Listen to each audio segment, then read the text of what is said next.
Hi everybody, and thanks for watching this channel, 2BeLikeChrist. In today's video, we're going to talk about the last chapter in 2 Timothy. This is nearing the end of Paul the Apostle's life.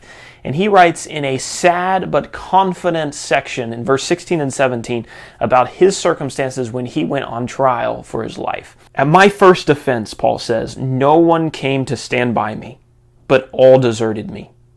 May it not be charged against them. But the Lord stood by me and strengthened me. Think about how much Paul had done for other people throughout his whole life. And yet when it comes time for him to go on trial, and this may have been the decisive moment that decided whether Paul was going to live or die, nobody came to be with him. Nobody came to stand beside him. And he implies that there should have been people there, and they had failed him in not showing up. Many people who get into this circumstance in our modern church culture often walk away with a bad taste in their mouth for Christ and for his people. Maybe they were going through a hard time and they expected their friends to be there for them, to help them, to support them, and nobody was there for them. Maybe there's an event that's important to them and they believe and expect that the people who they love will be there at that time for them, and they never show up. A lot of times when that happens, people say, well, if that's the kind of people that are part of the church, if that's the kind of people who are followers of Jesus, then I don't want anything to do with Jesus or his church.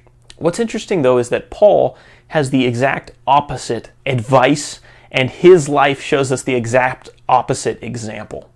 He says there, nobody stood with me, but Christ stood with me. He drew closer to Christ when he was abandoned by all of his friends. And why is that? And why should that also be our response?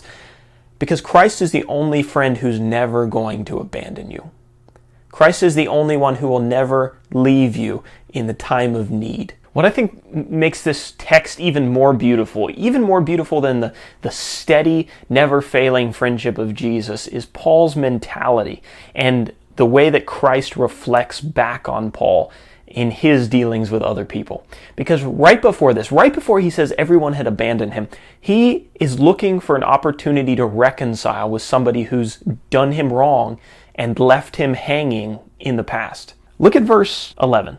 Paul writes, Luke alone is with me. Get Mark and bring him with you, for he is useful to me for ministry.